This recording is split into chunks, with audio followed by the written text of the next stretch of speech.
se convierte a creatinina y eso se libera en los riñones, ¿sí? La creatinina. Entonces, adelante. Datos de relevancia acá. La creatinina es un producto del catabolismo de ¿quién? De creatina. ¿Es una reacción enzimática esta degradación? No, no es una degradación enzimática, depende de pH. El pH bajo hace que la creatina, fosfato y creatina sola se degraden a creatinina.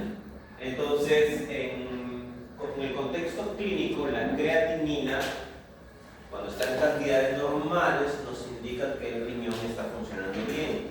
Cuando hay disfunción renal, podemos tener un incremento de creatinina. Es un marcador que se tiene que excretar. Y si el riñón no lo está excretando apropiadamente, va a aumentar en nuestro cuerpo la creatinina. Y se aumenta porque el riñón no está haciendo un cambio. Es decir, hay una disfunción renal. La creatina, como la y por eso o a largo plazo lo que pasa es que en individuos que la consumen están haciendo actividad física, ¿no? Cumple un papel de reserva de fosfato para que su músculo rinda bien. En un cuerpo sano se va a metabolizar, pero en individuos que tienen, digamos, mayor riesgo de enfermedad renal, ahí hay que tener cautela, ¿no? Hay que estar monitoreando de vez en cuando los niveles de creatinina. Y ojo con eso, individuos que son obsesivos con la suplementación básica, le dan sobrecarga vascular, ¿no? Porque consumen mucha proteína, se inyectan cosas, sus dietas son a veces cosas como batidos de hierbas, y eso puede traer consigo, esos batidos traen cristales. Y eso se puede ir acumulando y puede poco a poco ir causando falla renal.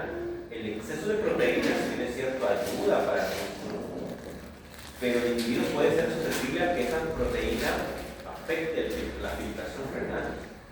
Entonces, yo te sugeriría, estimada, revisar primero que la persona no tenga historial familiar de enfermedad renal y luego cuidar mucho el exceso de suplementos, porque eso me puede jugar una mala pasada.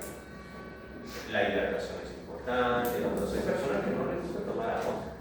Yo pensé que era una alucinación, ¿no? De repente, mira, de que no les gustaba, pero si hay gente que no le gusta el agua, le gusta tomar bebidas, o sea, con algo, con un tinte o con azúcar. No sé si me han encontrado personas así.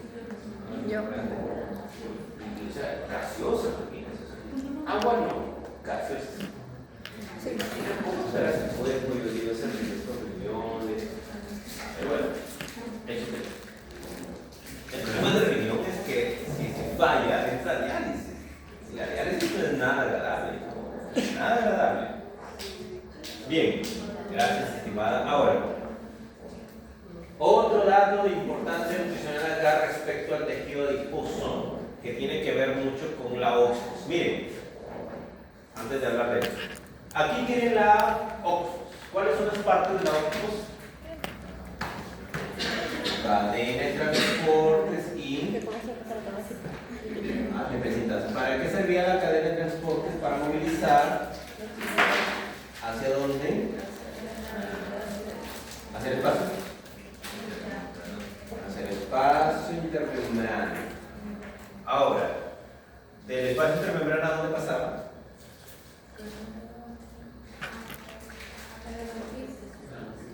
La matriz. ¿Y se formaba? Entonces aquí están acopladas la cadena de transporte de electrones y la quinosis. Hay un acoplamiento, se está formando ATP. Pero hay un tejido, en el caso del tejido adiposo, pardo, que se prioriza la termogénesis. ¿Qué quiere decir eso? Presten atención. Que estos protones no pasan por acá. Si no pasan por dónde, estimada Carla. A la membrana espacial. Termogénesis. ¿Quién? Yo. Estamos en esa situación. Este protones, ¿por dónde va a pasar ahora? Por UCP1. Y cuando pasa por UCP1 se genera ATP. No. ¿Qué va a pasar acá? Se va a generar calor. Por eso se llama termogénesis. ¿Quién hace eso? Tejido adiposo pardo. Acá está, miren, el tejido adiposo pardo tiene mitocondrias. Va a realizar óxidos, por supuesto. Tiene la cadena de transporte de electrones y la quiosmosis, pero ¿cuál es el? No hay problema, sino es su personalidad de esa célula, que tiene un CP1. Y un CP1 funciona como un agente desacoplante de la cadena de transporte de electrones. ¿Qué quiere decir desacoplante? Que se intromete en la relación de estos dos. Y en lugar de que los protones pasen por acá, ¿por dónde va a pasar? ¿Y qué se genera acá? Calor. Calor. Se genera calor. Podríamos decir que se está priorizando la termogénesis en lugar de la síntesis de ATP. Tiene mitocondrias, uno podría decir, está formando mucha energía. Tiene mitocondrias, pero la OXFOS no tiene la función principal de generar ATP. ¿Por qué? Porque está la UCP1. Y la UCP1 funciona como agente desacoplante. Por eso es que en bebés que tienen tejido adiposo pardo, digamos, más que los adultos, esa termogénesis los está ayudando a poder resistir los cambios de temperatura. ¿Sí? UCP1, también conocida como termogenina. UCP1 también conocida como termogenina. Bien. Bien. Entonces, por eso, miren, el desacoplamiento de la OXFOS en el tejido adiposo pardo permite la termogenina. ¿Y por qué dice no relacionada a escalofríos? ¿Por qué dice no relacionada a escalofríos? Porque normalmente cuando alguien tiene frío, ¿cómo genera calor? Temblando. Temblando. Y ahí se genera calor, ¿no? Por medio del músculo que hace contracción. Pero en cambio, el bebé no está, digamos, moviendo su músculo, temblando en exceso. Entonces, ahí el que está contribuyendo a esa termorregulación es el tejido adiposo pardo, gracias a la termogénesis. Por eso se llama termogénesis no relacionada a escalofríos. Y aquí, ¿quién está jugando un papel importante? ¿Qué proteína? UCP1, también conocida como termogénesis. Esa proteína se expresa mayormente en tejido adiposo pardo. En tejido adiposo, digamos, blanco, tejido adiposo blanco, ¿por qué está así? Amarillo, si es blanco. Bueno, por un tema de ilustración lo suelen poner así, porque la grasa es, trata de representar como amarillo, ¿no? Pero en realidad esto es un tejido adiposo transparente. Tiene ahí líquidos, y le llaman tejido adiposo blanco. Su función es reserva, principalmente. Muy bien, sigamos. La gluconeogénesis, ¿para qué servía? ¿Para qué servía la gluconeogénesis? Para formar glucosa. ¿A partir de quién? Intermediarios que no sean glucosa. Entonces, que no sean carbohidratos. ¿Qué pasaba acá? Miren, de acá cae la glucólisis, ¿cierto? De glucosa, piruvato de glucólisis. Pero el hígado necesita formar glucosa en contexto de ayuno, ¿cierto? Entonces, ¿qué va a pasar? Ese piruvato, aquí esta reacción es irreversible. Entonces, el piruvato tiene que darse una vueltaza, pero no se vuelve bien. El piruvato se convierte en ¿qué? Oxalacetato. Oxalacetato a malato. Sale el malato. Y uno podría decir, pero ¿por qué el oxalacetato no sale de frente? No puede pasar, no hay una puerta acá. Entonces sale malato oxaloacetato, y aquí esta enzima, ¿qué hace? Convierte el oxaloacetato a fosfolipirato y luego sí. ¿Ven? Aquí, esta enzima de la glucólisis no se usa, sino se genera o se usa otra enzima de la gluconeogénesis. Avanza. Acá, no se puede usar la exoquinasa, sino se usa otra enzima de la gluconeogénesis. ¿Cómo se llama esa enzima? Glucosa 6-fosfatasa, que me permite formar glucosa. Y la voy a liberar ¿a dónde? A los tejidos. A la sangre, para que alimente a otros tejidos en contextos de ayuno. Datos de relevancia. Este proceso, ¿en dónde ocurre? En el hígado. En el hígado y riñón. En el hígado y riñón. Es energéticamente costoso, miren. Y acá se utiliza ATP. Aquí se utiliza ATP. No se ve. Se utiliza GTP. GTP. Después acá se utiliza otro ATP. Y acá NADH. Y más arriba, bueno, ya las otras enzimas, ¿no? Entonces, a partir de piruvato, ¿qué hemos generado? Glucosa. Pero el piruvato, ¿de dónde puede salir? Lactato. El hígado puede tomar lactato de los eritrocitos o del músculo que generó lactato, ¿se acuerdan? Y el hígado puede convertirse en lactato a piruvato. El piruvato sigue todo y después, ¿a dónde llega? A hacer glucosa. Aminoácidos, miren. La alanina, piruvato. ¿Ven? Acá, el aspartato, oxaloacetato, malato, sal y va hacia la glucosa. ¿Qué otro aminoácido? Miren, aminoácidos esenciales. Por ejemplo, la metionina y valina son esenciales. Ellos entran acá. Succiona el cual que sigue. Fumarato, malato, sale el malato, y va hasta la glucosa. Quiere decir que nuestro cuerpo puede formar glucosa a partir de aminoácidos. ¿Estas reacciones qué reacciones serían? ¿Ingresan componentes al ciclo? Anapleróticas. ¿Está muy bien? Reacciones anapleróticas incorporan componentes al ciclo. Están incorporando componentes, se están moviendo, ¿no? Miren, ingresa ahí succinil 4. Muy bien, entonces, en el caso de triglicéridos, hacemos lipólisis. ¿Qué pasa con los triglicéridos?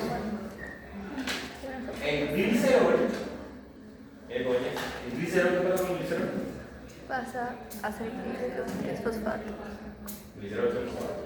¿Y ese glicerol fosfato dónde entra? Al de hidroxiacetona, fosfato. Pero necesito dos hidroxiacetonas, una para que se quede ahí y la otra para que se quede. Está eso.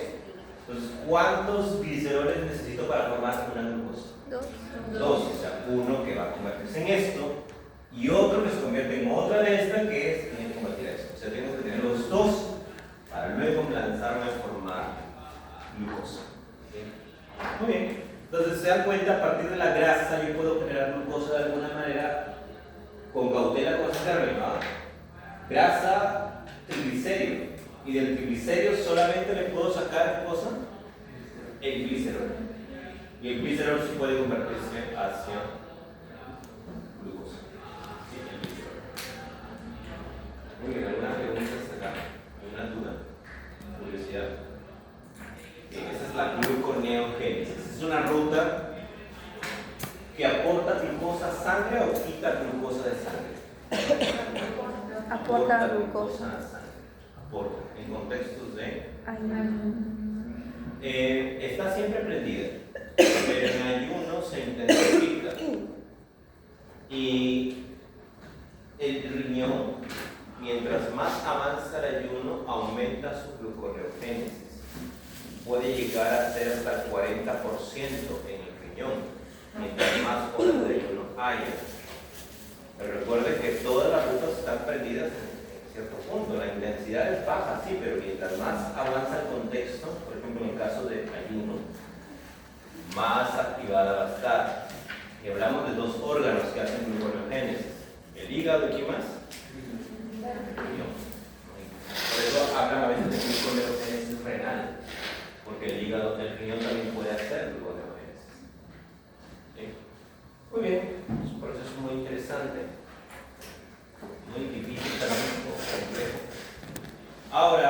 para formar glucógeno, ¿qué utilizo?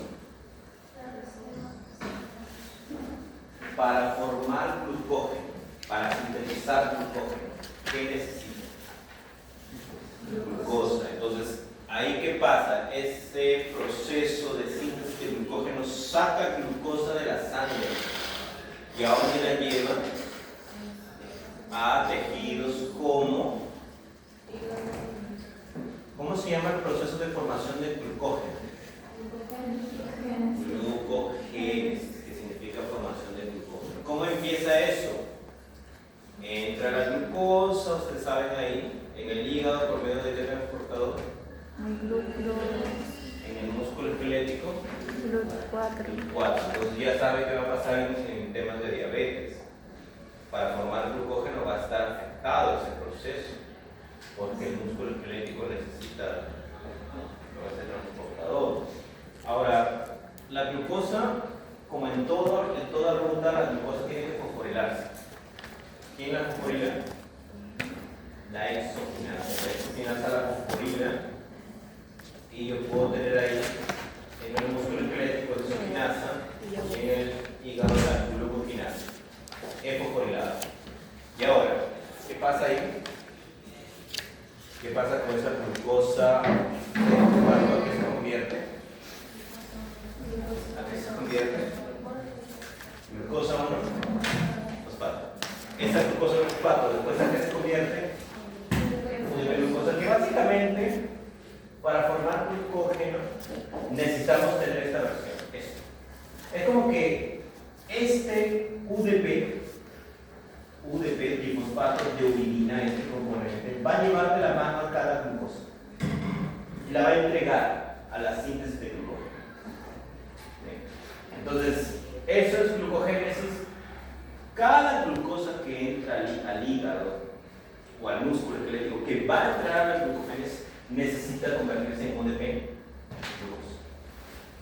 Ahora que sigue, miren, ahí está esa, podemos decir una arañita, parece, ¿no? Porque, ¿cómo se forma ese glucógeno?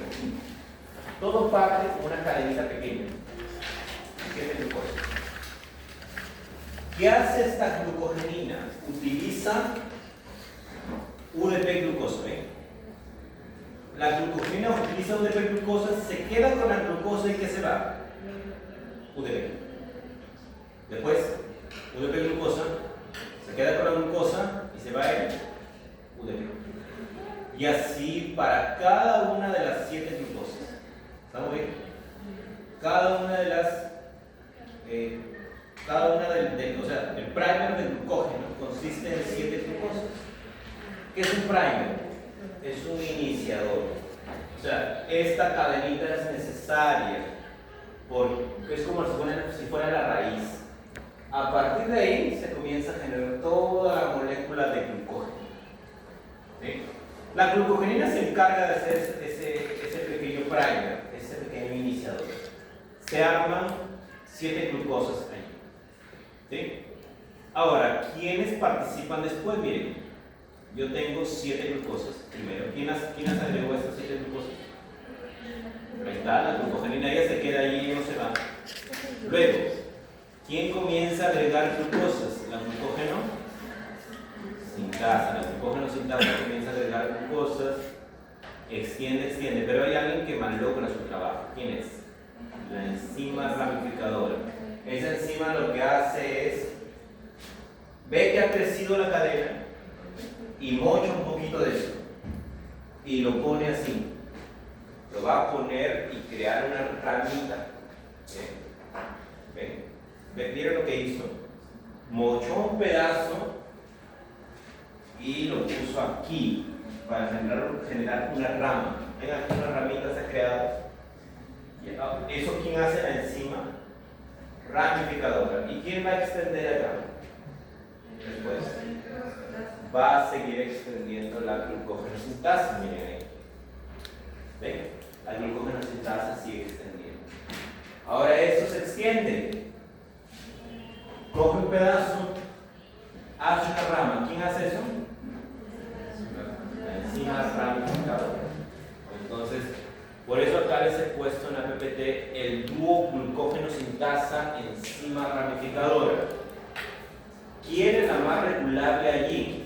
De las dos. La glucógeno sintasa es la enzima más regulable. La enzima regulada hormonalmente, glucógeno sintasa. ¿Sí? Muy bien. Entonces, miren ahí.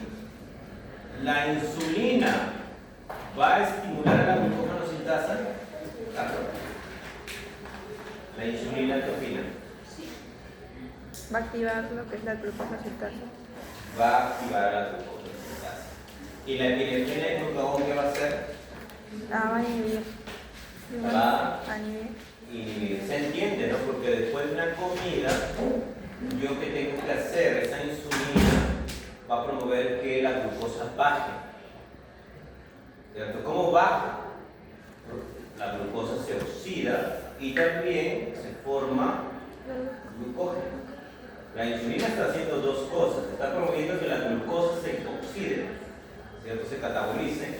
Y la insulina está promoviendo que se sintetice glucógeno. ¿Cómo? Promoviendo que la glucógeno sintasa se active. ¿Sí? Es la enzima más regular. Y cuando estamos en ayuno, miren que se libera epinefrina y glucagón. Esas hormonas son de ayuno. Yo en ayuno no me voy a poner a formar glucógeno. Yo más bien ahí, ¿qué voy a hacer? Favorecer la degradación, catabolismo del glucógeno. ¿Sí? Muy bien, sigamos. ¿Y glucogenólisis qué sería? Degradación del glucógeno. ¿Quién rompe el glucógeno y libera glucosa sangre? ¿El hígado o el músculo esquelético? El hígado. El músculo esquelético rompe el glucógeno, pero él no puede liberar glucosa sangre, él se la queda la glucosa. Él se queda con la glucosa que forma. En cambio, el hígado sí rompe el glucógeno.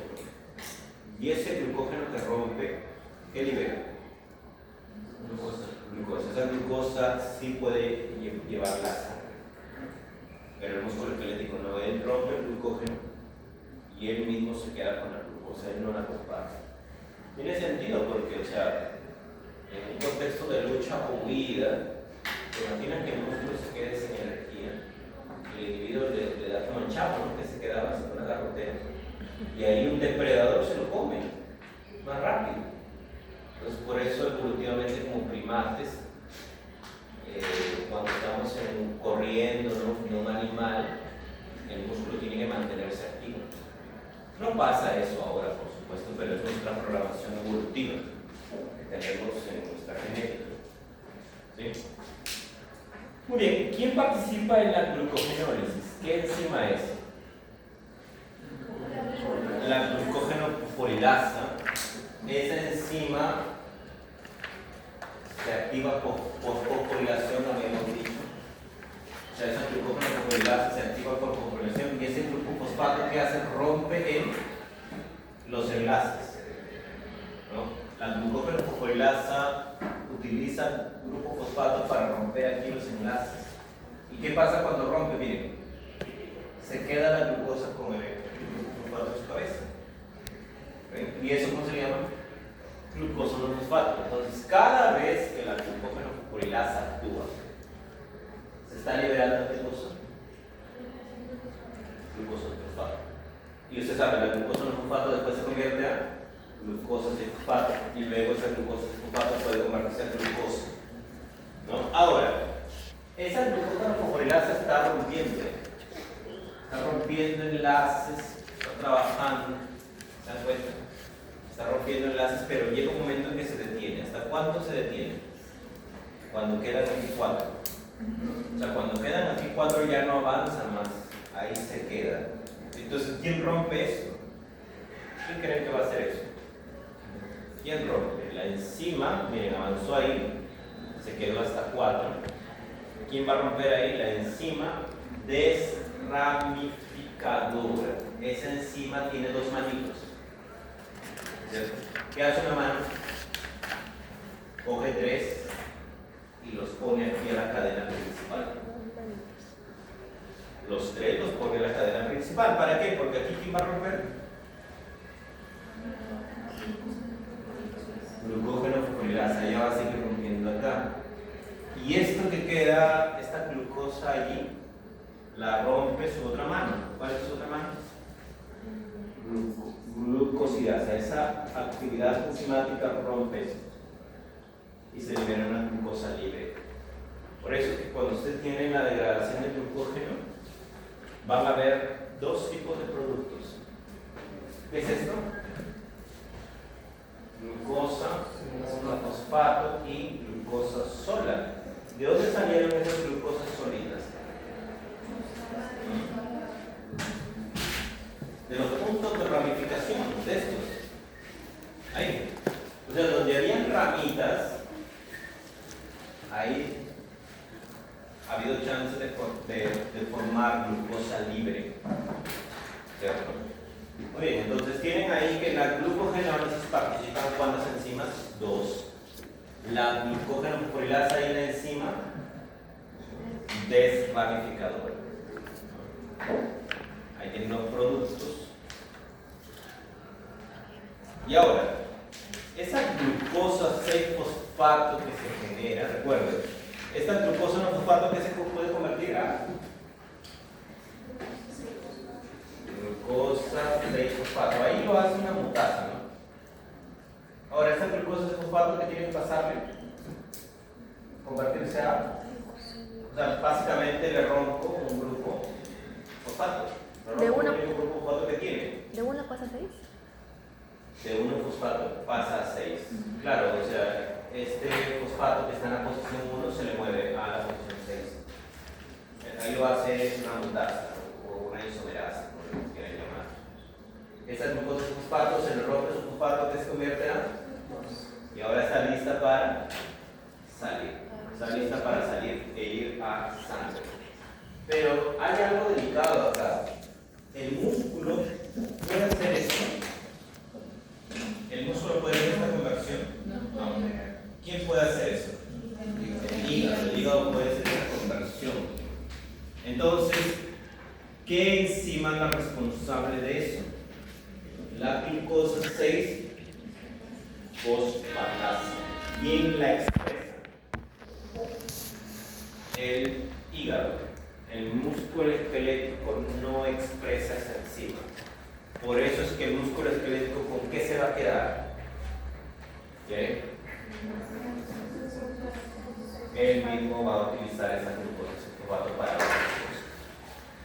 ¿Sí? Entonces, cuando hablamos de diabetes, todo eso se desconfigura. Muy bien, tomen apuntes, por favor.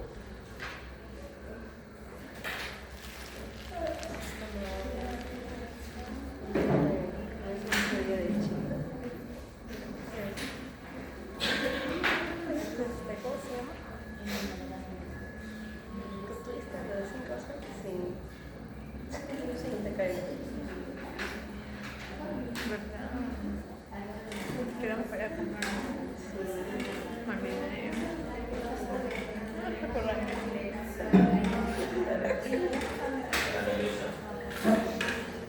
No, pero eso ocurre en el músculo y en el hígado. La amilosa y la milopectina se degradan en el intestino. La que es más fácil de degradar en el intestino, ¿cuál es? La milopectina, ¿no? Es más fácil de degradar. En cambio, la amilosa es lineal. Yo podría decir más fácil. No, lo que pasa es que al ser lineal está muy compactada y no es tan fácil acceder a ella. Pero sí se puede romper, por su caso. Sí se puede romper, pero no es tan fácil como la milopectina. Muy bien. Entonces hemos visto glucogénesis, glucogenólisis. Y un poco para que repasen lo hormonal. Miren ahí. Esa enzima glucógeno fosforilasa, ¿de qué ruta es? Ángel. La glucógeno fosforilasa, ¿de qué ruta es?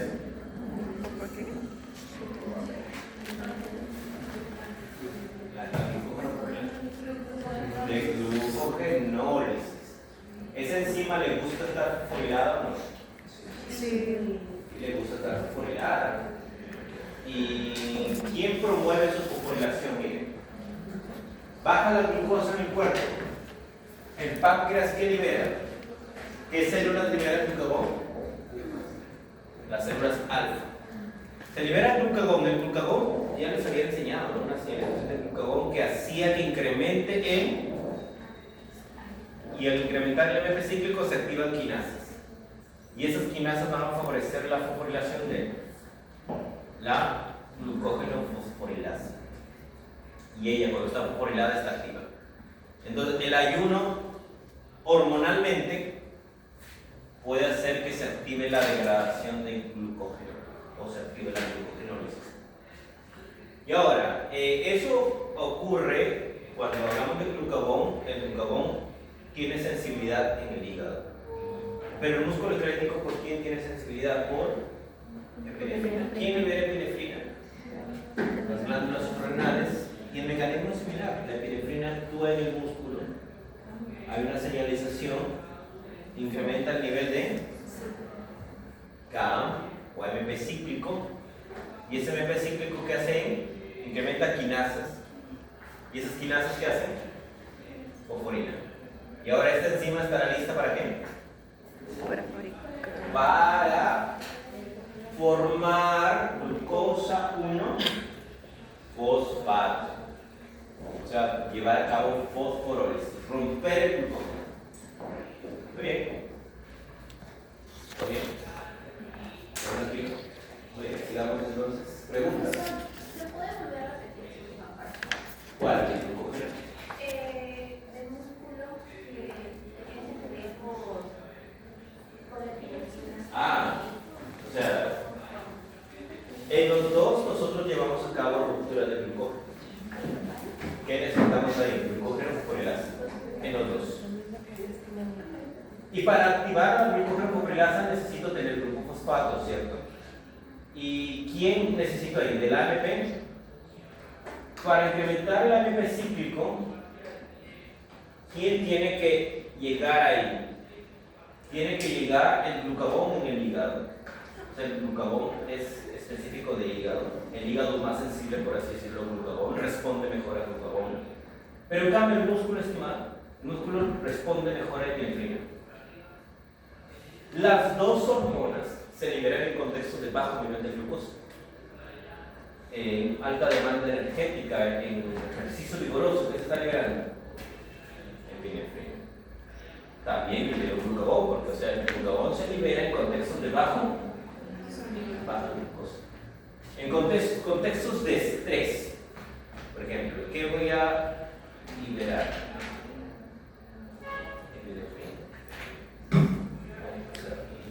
Voy a liberar cortisol. El cortisol puede promover que se active también este proceso de una manera indirecta. Y por eso cuando están renegando mientras comen, entra glucosa de la dieta y aparte la que su cuerpo está generando por situación de estrés. Entonces, por eso renegar mientras comen no es apropiado, contribuye a la resistencia a la insulina. Por eso de repente algunos están estresados con los exámenes, ¿no? Y están comiendo bien preocupados, bien preocupados con el estrés encima. No tienen clase, no tienen un examen. Están recontra estresados. Entonces, comer está liberando glucosa a su cuerpo mientras come. Aparte, la que el cuerpo está generando el mismo. ¿Se dan cuenta? Eso contribuye a resistencia a la insulina. Por eso es un buen hábito comer tranquilo. Este horario definitivamente no ayuda para nada porque tenemos que comer apurados. Se acaba el tiempo. O también hay gente que se pelea en las reuniones de Navidad, ¿no? Por los terrenos, defendiendo políticos, imagínense, se ponen a pelearse, están renegando y ¿qué liberan? Cortisol. Por políticos está contribuyendo a resistencia a la insulina en un almuerzo que debería ser agradable. Y hay gente así fanática de políticos. Por eso mejor no, ya está referente, la realidad. Bien. ¿Quedó claro? Vamos entendiendo, se dan cuenta, para eso el curso previo les ha enseñado glucogénesis, glucogénesis. Todo se resume en entender qué pasa a nivel hormonal. ¿Sí? Muy bien. Sigamos, a ver, ya estamos a punto de terminar ahí. ¿Qué pasa con la glucógeno fosforilasa después de comer? ¿Qué le pasa? Sube la glucosa. Si sube la glucosa, se activa la señalización, ¿no? O sea, se libera la insulina. La insulina, ¿qué hace con el CAM? Lo reduce. Y si reduzco el CAM, ¿voy a poder fosforilar la glucógeno fosforilasa? Entonces, se entiende, pues, que se entiende que si he comido, ¿puede ponerme a degradar glucógeno? No.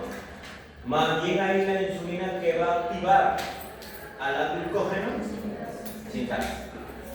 Son procesos inversos. Bien, acá les he puesto, miren, la insulina impide que la glucógeno fosforilasa se fosforile. Esa es una enzima que se activa por fosforilación. Y la insulina hace que se le remueva su fosfato. En realidad aquí es muy complejo esto. La insulina activa fosfatasas y las fosfatasas remueven el fosfato.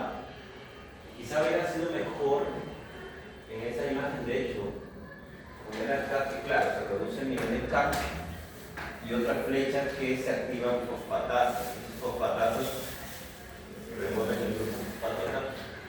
Y si lo remueven, ¿está activa o inactiva? Inactiva. Muy bien. Tenemos por acá. Vamos a revisar un cajón de lo que hemos visto.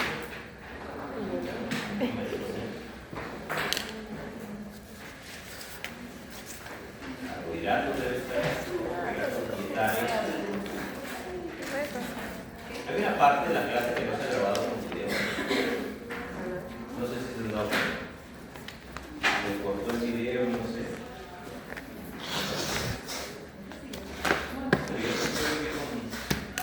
Una pregunta ahí.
Son tres cosas.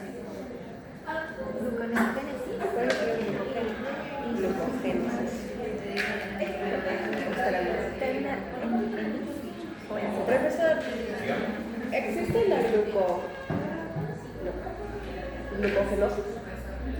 Glucogenosis. ¿Pues qué toma? No, sí, es correcto. Los glucogenosis son condiciones que se dan por el metabolismo anormal del glucógeno. Son por defectos, digamos, en enzimas. Sí, está bien planteado.